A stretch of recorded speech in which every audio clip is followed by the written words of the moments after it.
Right. Centuries ago, there was a famous queen who paid a visit to a very rich king. And she had heard reports about his immense wealth, about his exceptional wisdom, his political skills, all of his architectural achievements, and his musical talents as well as religious commitment. But she also suspected that the accounts that she had received about this king's fame had been exaggerated. So, with much curiosity, she made the long journey to Jerusalem to meet this king and see for herself if what she had heard was true. In 1 Kings chapter 10, verses 4 and 5, the biblical text records these words. 1 Kings chapter 10, verses 4 and 5, when the queen of Sheba perceived all the wisdom of Solomon, the house that he had built, the food of his table, the seating of his servants, the attendance of his waiters and their attire, his cupbearers and his stairway by which he went up to the house of the Lord, there was no more spirit in her. And by the way, that phrase there, his stairway, refers to really the burnt offerings. Okay, so the offerings the place where burnt offerings were sacrificed. So, being astounded by what this Queen of Sheba had witnessed, she confessed to Solomon in verses 6 and 7 of 1 Kings chapter 10. Then she said to the king, "It was a true report which I heard in my own land about your words and your wisdom. Nevertheless, I did not believe the reports until I came and my eyes had seen it. And behold, the half was not told me. You exceed in wisdom and prosperity the report which I heard." So, to this testimony of the Queen of Sheba in response to her own view and witness of Solomon's riches and his fame, the biblical text adds in verses 23 and 24 of this chapter. So King Solomon became greater than all the kings of the earth in riches and in wisdom. All the earth was seeking the presence of Solomon to hear his wisdom which God had put in his heart. Okay. So we know from our study of the first 4 chapters of Ecclesiastes that Solomon was a wealthy king, perhaps the most wealthy and famous king in all of history. And just as the pursuit of wealth is a priority, it seems to be a top priority for many people today, this is also true in Solomon's case at one point in his life. Now, wouldn't it be great if each of us could get a glimpse or take a really a deep gaze into Solomon's life and all that he achieved, all that he accumulated, and learn some lessons about this topic of the pursuit of wealth? Well, the answer to that is yes, because we have recorded by Solomon himself what he discovered as he pursued wealth and the lessons that he learned, which are applicable to us today in the 21st century. As we study Ecclesiastes chapter 5, verses 8 through 20, which is our text for today, Solomon tells us some of what he learned about money and its abuse by those who are money hungry. And so I believe that his comments are insightful and are relevant and should be considered by every generation. So I broke down this lesson into several divisions, 3 divisions, and we're going to look at verses 8 through 12 first of all and examine some principles related to finances. And as we study verses 8 through 12 initially, this first section, where we look at these principles are wrapped up in 3 proverbs. So if you study verses 8 through 12 very, very carefully, you should see 3 proverbs. Now, Solomon was, you look at the book of Proverbs, all that he wrote there, he was a master of proverbs. And so he incorporates this skill, this ability to put words in the form of a proverb. And so we see 3 proverbs within verses 8 through 12. So the first proverb is that the rich tend to take charge and their power intimidates and it offends the poor. Okay, the rich tend to take charge and their power intimidates and offends the poor. So this truth comes out of Solomon's observation of what was happening in his world at the time. And if you look at our world today, you'll see what he says applies to us as well. We see the same thing. So nothing has changed over the centuries. Now, what we find here is that, let's look at verse 8. Ecclesiastes 5, verse 8. If you see oppression of the poor, okay, it says, does that happen today? Yeah, there is oppression of the poor. If you see oppression of the poor and denial of justice and righteousness in the province, that also happens, do not be shocked at the sight. Okay? So when you see in our 21st century the poor being oppressed and people turning their back on justice and righteousness, and especially our leaders, we are not to be shocked. Do not be shocked at the sight, for one official watches over another official, and there are higher officials over them. Okay, so what is Solomon saying in our terms today? What we find is that an abundance of money, an abundance of wealth, frequently brings to those who possess it a greater degree of power and prestige. Okay?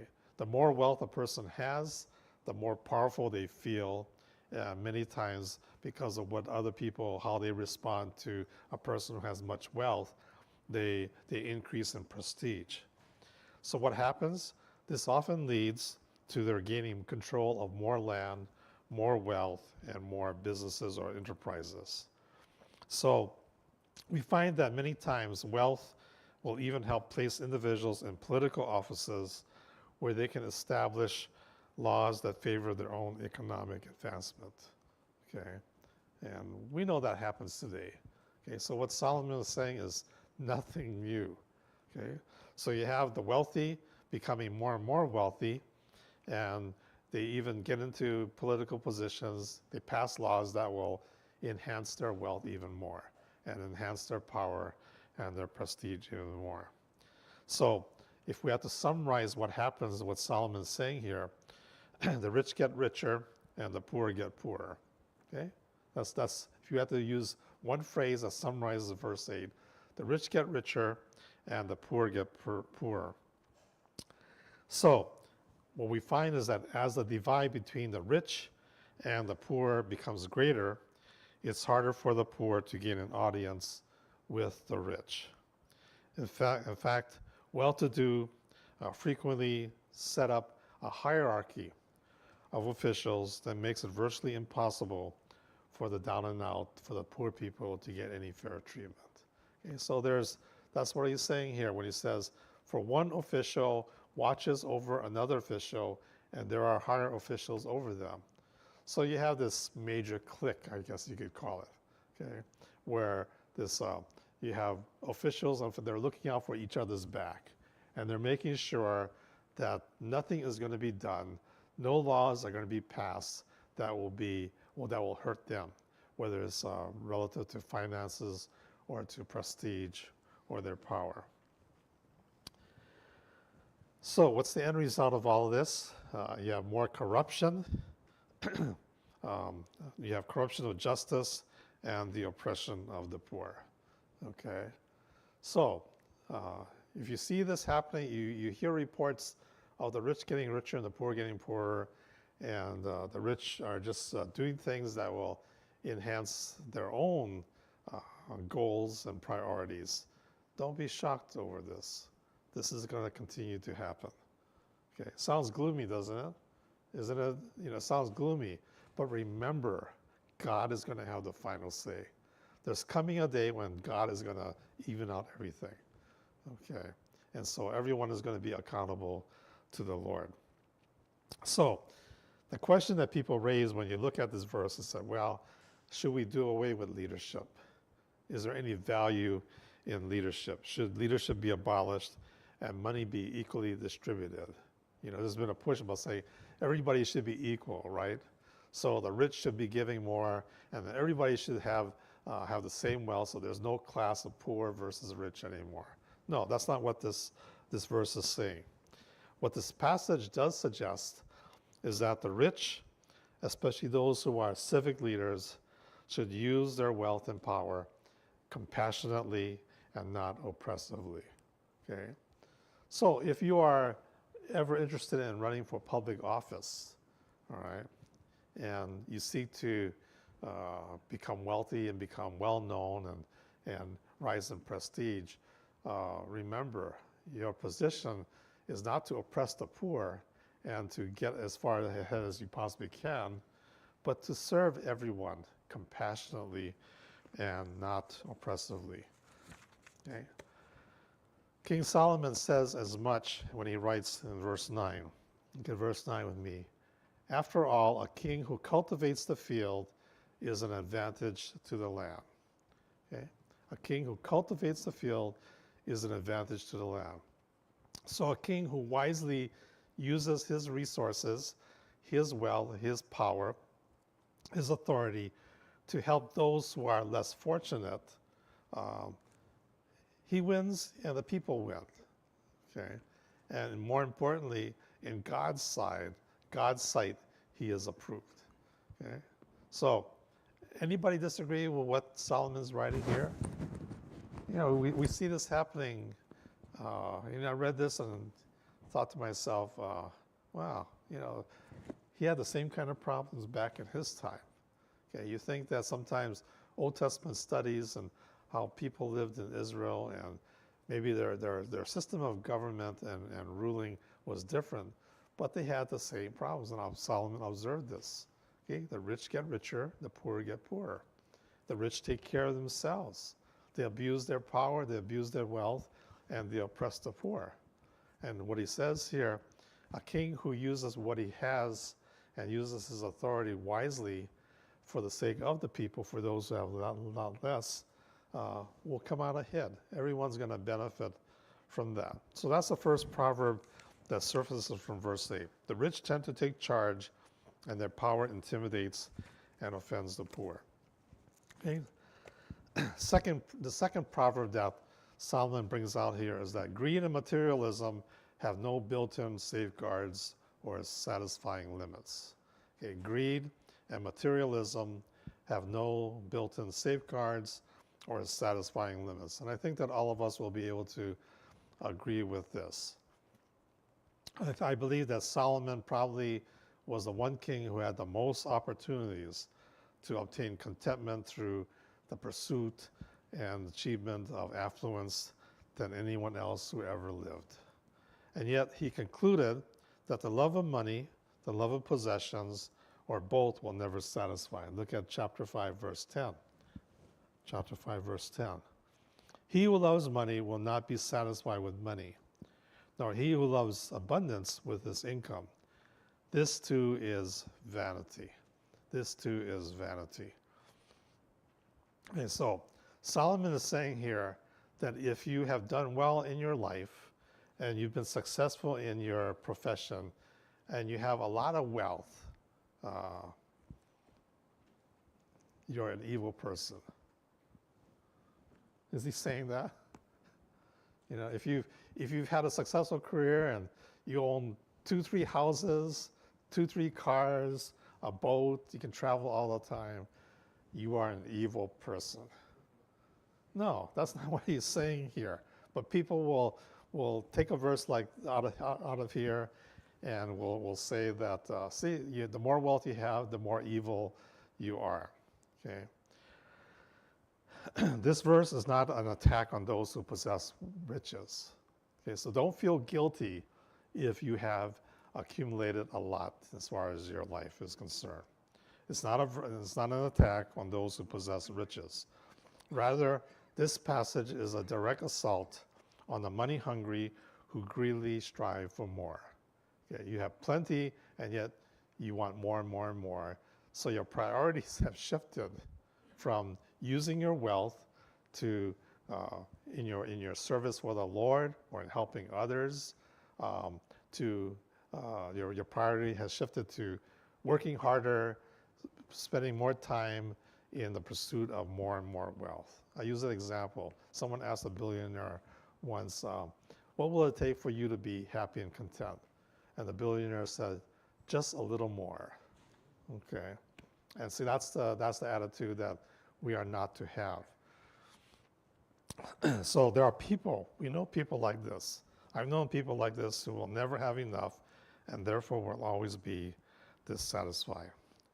So in addition to not being satisfied and content with what they have, they will eventually harm themselves and fall under the righteous judgment of God. I think I've listed for you a couple of passages, but I think it'd be wise if we just look at 1 Timothy chapter 6. 1 Timothy chapter 6.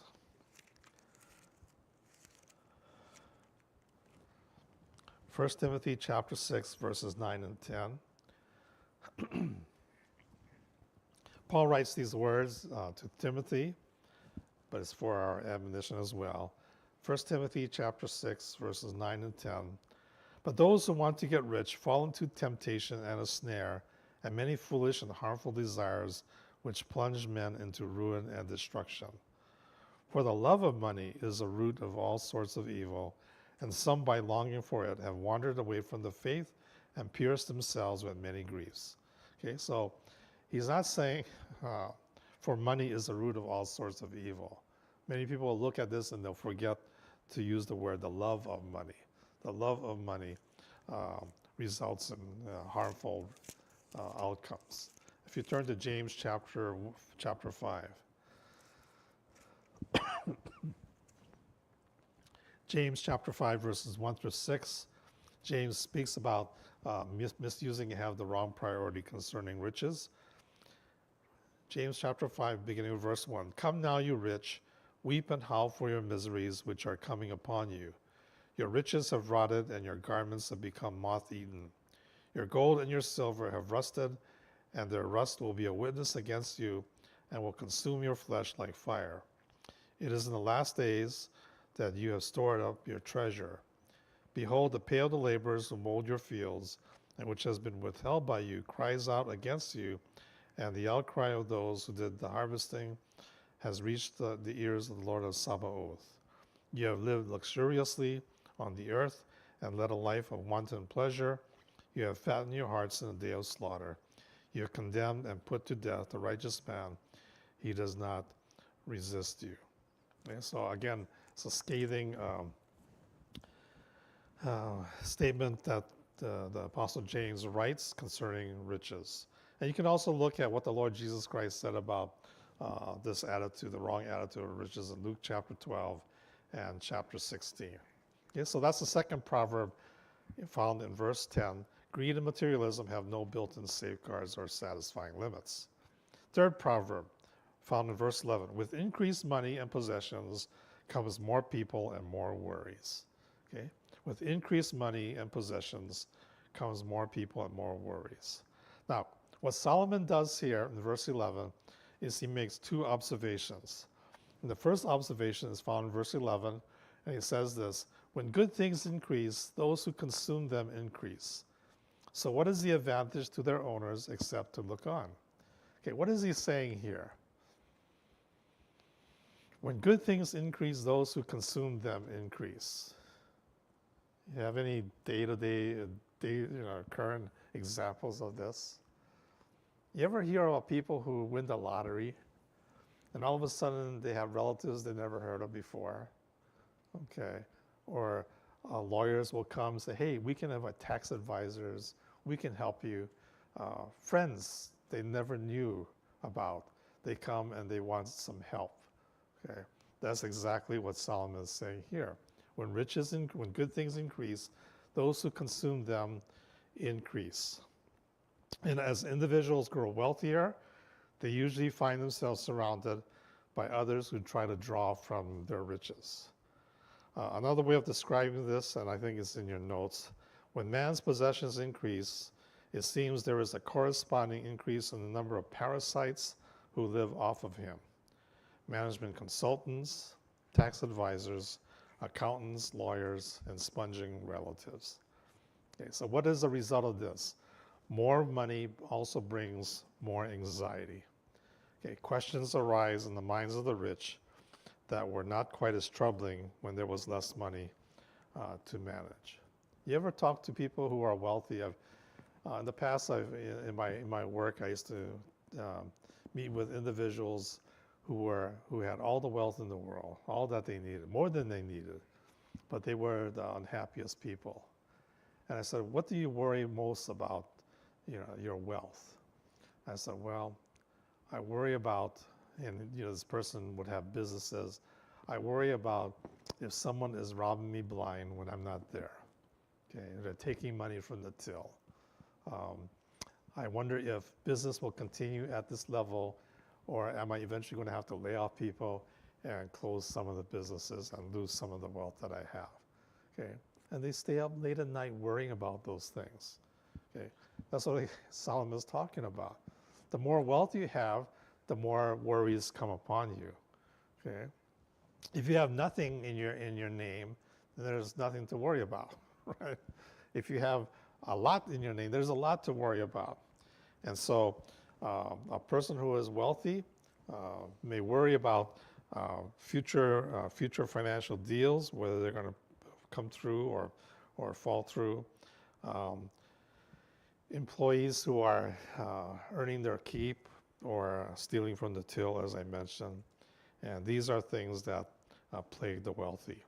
The second observation that he makes, not only do others who try to draw riches from the wealthy, but you have the result is more sleepless nights that result from dealing with more people and greater worries. Look at verse 12. "The sleep of the working man is pleasant, whether he eats little or much, but the full stomach of the rich man does not allow him to sleep." Okay? So, if we had to summarize what he's saying here, what he said here in these verses, you can put it this way: more money results in more people. Okay? More money, more wealth results in more people coming and wanting a piece of that, of the wealth. More people brings more worries. Okay? More worries brings less sleep. Okay?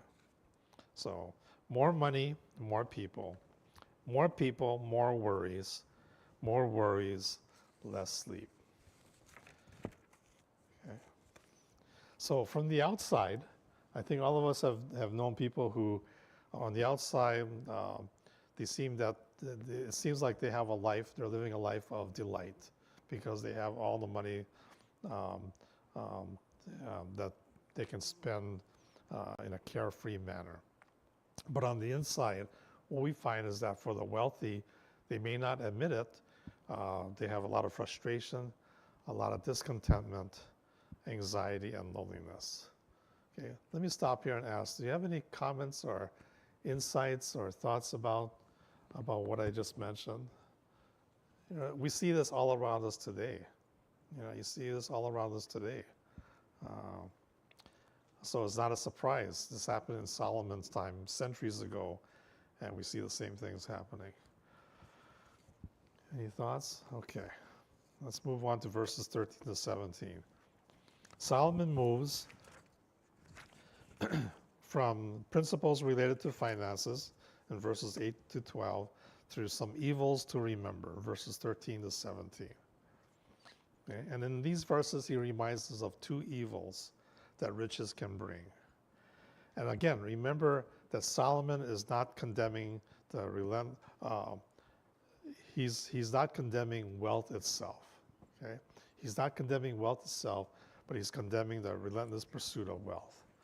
Okay? First of all, in verses 13 to 15, those who relentlessly pursue wealth lose it all, either in this life or at death. Verse 13, "There is a grievous evil which I have seen under the sun, riches being hoarded by their owner to his hurt. When those riches were lost through a bad investment, and he had fathered a son, then there was nothing to support him. As he had come naked from his mother's womb, so he will return as he came. He will take nothing from the fruit of his labor, that he can carry in his hand. Okay? So what does this tell us? It reminds us of what Solomon has said earlier, that our material possessions will never be ours forever. Okay? Our material possessions will not be ours forever.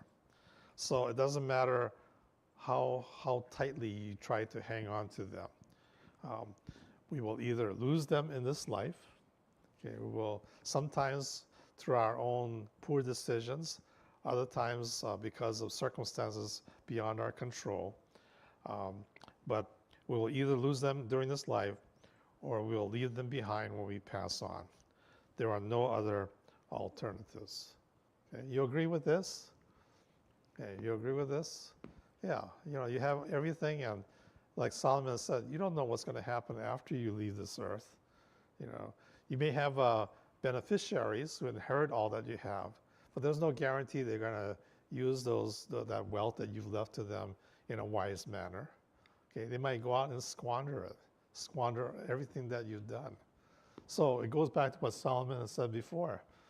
You got to stop and smell the roses from time to time, right? Don't burn the candle on both ends of the candle. You know that expression. You get up early in the morning, you work till late at night. For what? Okay, all that you accumulate someday is going to be gone. You can't take it with you. Okay, you can't take it with you. So, again, it's a reminder that what we already know, that those who relentlessly pursue wealth will lose it either in this life or at death.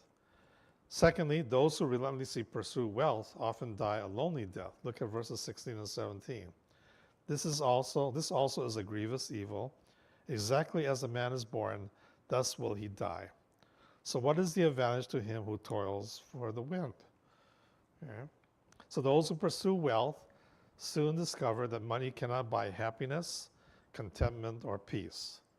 Instead, what happens there? They're driven to futility, resentment, and pain, and the end of which is a lonely death and a cold grave.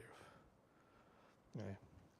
How many of you are getting depressed just hearing me? Okay. Hey, honest guy here, Bernie. Okay. You read through this, and yeah, we know this is a reality. This was true in Solomon's day, and it's true today. But we don't want to hear this. Okay. But if this passage here does nothing but forces you to look at your priorities, okay, it doesn't have to necessarily be wealth or finances, all right? But maybe your priorities are in other places apart from God. When I was thinking about this passage, even this morning I got up and said, all the things that we have is nothing, is futility, is striving after wind, going after wind. It doesn't bring contentment, it doesn't bring happiness.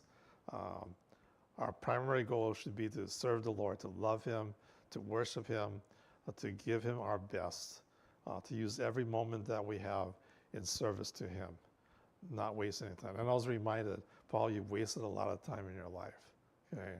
And I can never get back that time. And maybe you're here and you said, when you assess your life, you can say that, I wasted a lot of time. Many opportunities that God had given me to serve Him, to tell others about Him, just to worship Him, I've neglected it. That hasn't been a priority. Remember last week we talked about our worship, our devotion and our worship. We come to church, and what do we often do? We have these dreams, right? Did last week's Sunday school lesson, by the way, help you as you worship God? Okay, as you worship God. Okay, I mentioned one of the things that really helps me is that when Pastor Jason is preaching, I just focus on his lips. Okay, because I can hear better when I'm also reading his lips. Okay, and so I force myself, because if I look down, or if I glance around, I start daydreaming. That's what Solomon talks about. Dreaming, okay, gets us nowhere. Okay? So the things that we can do to help ourselves to focus and worship God, use every moment to worship Him. Okay, worship Him, to serve Him. And that's the priority. You want happiness, you want contentment, you want satisfaction in life, serve the Lord with all you've got. Okay, as a prophet told me once, serve the Lord with gusto. Okay, serve the Lord with gusto, because that's all that matters in life.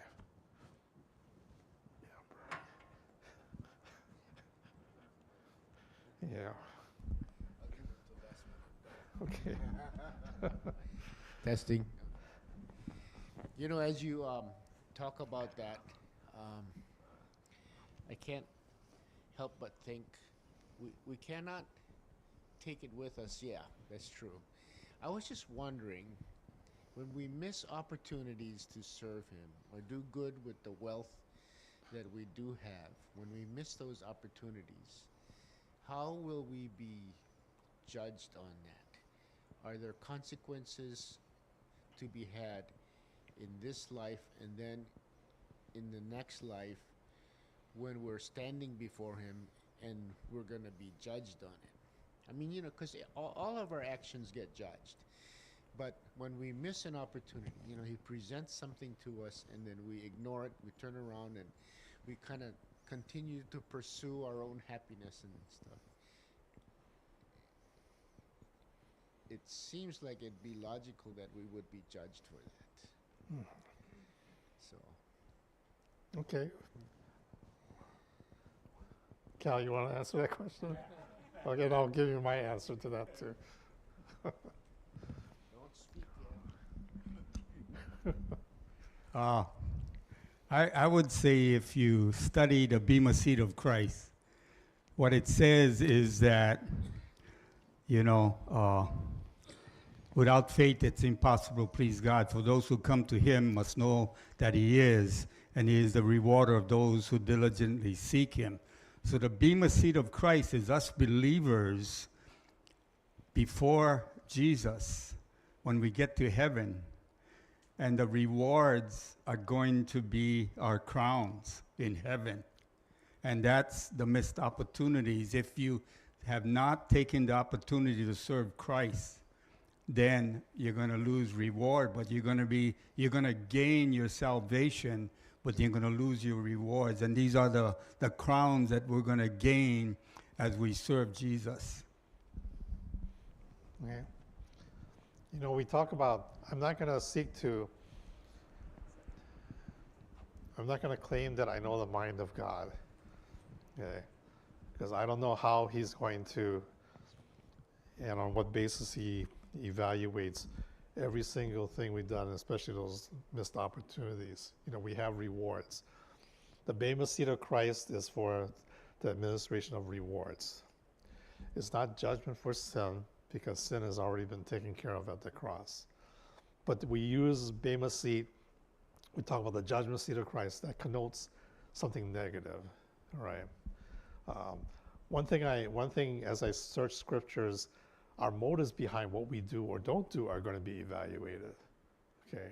So if we fail to use those opportunities because, you know what, I'm just lazy today, I don't want to do anything, I don't care, Lord. Yeah, that's going to be one of the, you know, you look at, or if you did something, but then you did it grudgingly, I believe that's part of the wood, hay, and stubble that will be done away with. Okay, so I think one of the things that will be evaluated is our motives behind what we do and don't do. Okay, but specifically how the Lord Jesus Christ is going to evaluate everything that we do, I can't even come close to determining, you know, how he's going to do that. When you look at millions and millions and billions perhaps of Christians and doing that for each individual, I don't know how that's going to happen and how He's going to do it. But I have to believe that He is the infinite God, the all-wise God, and so He knows every single detail, and being the righteous God, the just God, He will administer justice correctly. Okay, but sometimes we can look at the things that we do, all right, but I think more is the motive behind what we do. Okay, are we doing it because we love the Lord? We're so thankful for His salvation, that He saved a wretched sinner like me, you know, and we serve Him accordingly, or are we trying to serve Him because we want the attention of man, the praise of men. And I believe that's the wood, hay, and stubble that Jesus Christ will be able to see through all of that. Yeah. But I can't even come close to answering that question about, those lost opportunities. I have to just trust God that He will deal with it justly and, in accordance to His wisdom. My responsibility is to serve Him with gusto. No matter how much longer I have on this earth, that should be my focus. Every morning you get up, that should be your focus. Okay, how am I going to use every moment today to serve the Lord with all my heart? Okay, or am I going to be wasting time? Or am I going to be coming up with excuses for why I shouldn't do this? One thing that Bernie and I were talking about before the class this morning, one thing that I realized is that when God puts a thought, God puts someone or a situation on your heart, you stop and pray for that situation. Okay, we have many prayer warriors in this church. You may feel that you can't do anything about what's happening, but you can certainly pray. So sometimes I get up in the middle of the night and someone comes to I stop and pray. Okay, and I don't feel groggy, even though I get up in the middle of the night. God puts someone in my thought. I've learned in the past, you pray for that individual, because that person may be experiencing something really, really difficult at that very moment in the middle of the night, and your prayers are important. So you can get up and you'll say, well, God has put some in my heart, but I'm so tired. If I don't get enough sleep, I'm going to be a mess tomorrow. I'm going to be cranky and irritated. And you say, I'm just going to pray tomorrow for that individual. Lost opportunity, Think of it affects your. When we look at what Solomon writes here, it affects our priorities. How we order our priorities. And so he already knows. He already tells us. Apart from God, there's no contentment. There's no satisfaction. There's no happiness. So everything that you do in your service for, in your prayer for others, if it's focused on the Lord Himself, it's going to bring satisfaction. It's going to bring happiness. It's going to bring contentment, because you are doing what God has prompted you to do at that given moment in time. Okay? So if nothing else, I challenge you with that. This is what Psalm says. Apart from God, everything is chasing after wind. Everything is futility. Everything is vanity. Everything is emptiness. Vanity of vanities. Vanities to the superlative. Okay? Apart from God, everything, all that we possess, all that we do is nothing. Okay? So if nothing else, when we remember the evils, remember the principles, it comes down to keeping God in the picture.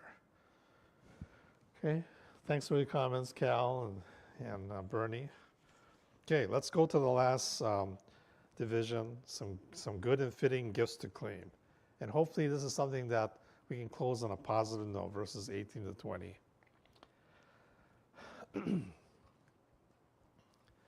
this last section, verses 18 to 20 of chapter 5, Solomon lifts the cloud of despair and doom and settles over those who are money crazy and brings to light the satisfaction and grace that shines on those who have a proper view of wealth. Okay? And this can apply to any other area in our life. So first of all, he says, claim the gift of enjoyment in your life. Look at verse 18. Here is what I have seen to be good and fitting. The word fitting, by the way, is the same Hebrew word that's translated earlier as beautiful. Here is what I have seen to be good and fitting or beautiful: to eat, to drink, and enjoy oneself in all one's labor in which he toils under the sun during the few years of his life which God has given him. And notice this, for this is his reward. This is his reward. If you go back to chapter 2, verse 10, we were reminded of this.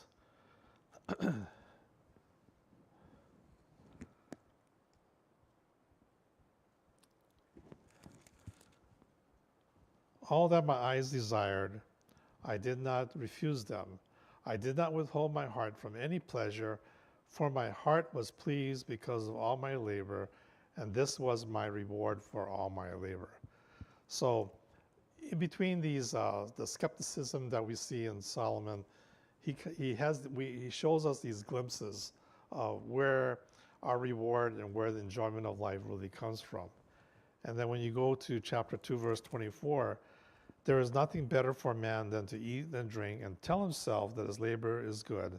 This also I have seen, that it is from the hand of God. And then when you jump down to chapter 3, verses 12 and 13, I know that there is nothing better for them than to rejoice and do good in one's lifetime. Moreover, that every man who eats and drinks sees good in all his labor. It is the gift of God. So in verse 18 of chapter 5, where Solomon says, God has given him, this is his reward. Okay, so the ability to enjoy all those things which are beautiful, to eat and to drink, enjoy oneself in all one's labor or all one's work, this is a reward from God. It is a gift from God. So I believe that it is true that whatever we do in this life, we need to find pleasure in our activities. But this can only happen if we refuse to commit ourselves to the pursuit of possessions and wealth and just keep God out of the picture. Okay, so claim the gift of enjoyment in your life. Okay, as I mentioned before, if you have a lot of wealth and you can travel, you can buy things and you use your funds wisely and you enjoy what you do with your wealth, consider it as a gift from God. This is a gift from God. The ability to enjoy, not only are the things which he gives us are gifts from him, but the ability to enjoy what he gives us is also a gift from God. It's also a reward from God. So claim the gift of enjoyment in your life. There's no reason for Christians to feel guilty because they enjoy the things that they possess. Okay? Secondly, claim the gift of fulfillment in your work. Verse 19. Furthermore, as for every man to whom God has given riches and wealth, he has also empowered him to eat from them and to receive his reward and rejoice in his labor. This is the gift of God. So I believe that fulfillment can be found in our present work, but many of us don't discover it because we are daydreaming. We are dreaming of a better job while at the same time being dissatisfied with what we have. Okay. How many of us have ever been there? All of us have. Okay. If you have a tough time at work and you look back, or you're retired, you look back and say, wow, what am I doing here? And maybe I should apply and look for another job. We think that it's going to be a lot nicer on the other side of the fence. Okay. The pasture is greener on the other side of the fence. So we dream about those things, and yet we fail to realize how satisfied we could be and how content we should be, because God has placed us where we are at that given time. And the enjoyment of that work is also a gift from God. So we all know for sure, we all know the fact that the grass is not always greener on the other side of the fence. Okay. So rather than constantly hoping for something better that may never come, we ought to seek gratification in what we do now. Okay. You ever know people who just dream all the time? They dream and dream and dream, they daydream. Okay. It's amazing, who you run into in a counseling situation. But many people say, I want to do this, I want to do that. I'm going to retire by the age of 40. Oh, okay, what are you doing now? Well, nothing yet. I said, how are you paying your bills? I live at home, so I don't have to worry about that kind of stuff. Okay. You can dream and dream and daydream, but all of that is not going to pay the bills. It's not going to meet your financial obligations. So what does that tell us? Yeah, you can look at possibly what might be in the future, but understand that it is God who opens doors and shuts doors. It is God who rewards us, he provides for us in his timing. Okay? In the meantime, we need to keep busy in what we're doing. And gain contentment knowing that God has placed us where we are at this time for a purpose, for a reason, and we are to be content in that. And be content that we have a means of income to pay the bills and just to live our life here on earth. Okay, so claim the gift of fulfillment in your work, even though it might be difficult at times. And then lastly, claim the gift of contentment in your heart. Verse 20, for he will not often consider the years in his life because God keeps him occupied, notice this, with the gladness of his heart. With the gladness of his heart. Who is the he in verse 20? The one who is fulfilled in his work. So we can experience inner peace and joy as we focus on the Lord and bask in all that he has provided to us, whether they be adequate or abundant. On the other hand, if we are money hungry, we will never find happiness and rest because money cannot buy contentment. Satisfaction is a gift of God. Okay? So I hope that encourages you as we close this gloomy lesson. Okay? That verses 18, there's three things we can claim. You know, the gift of enjoyment in your life, the gift of fulfillment in your work, and the gift of contentment in your heart. And you apply those things, I believe that it's going to force us to really focus on the Lord and thank him for all that we have. Okay. Any thoughts or questions? Okay. John, you're closest to the door. Can you I'm going to pass out the outline for next week. It should be chapter 6. No, it should be in the office there. The self-portrait of futility, Ecclesiastes 6. Okay, we're going to find in chapter 6 that we're going to find in chapter 6 that Solomon really pictures himself as he really is. Okay, chapter 6, self-portrait of futility. So read that over for next week, and then we should be able to get through all of 6 next week. And if we finish it, then I'll get into chapter 7, which is words of wisdom for our journey through life.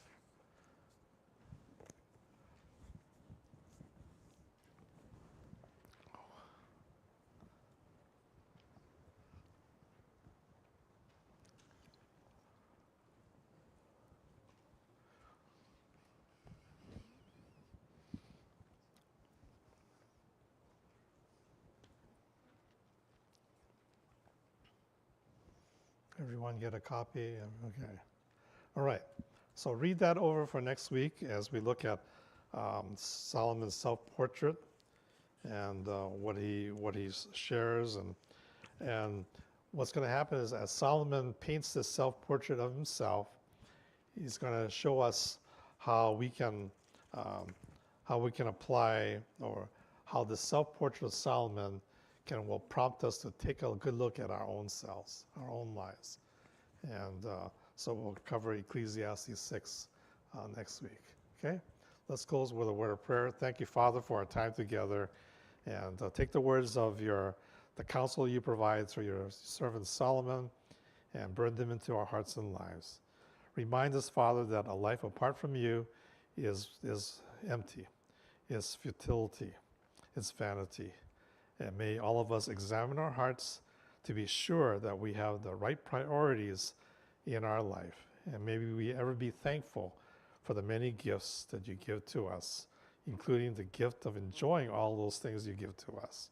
We thank and praise in Jesus' name. Amen.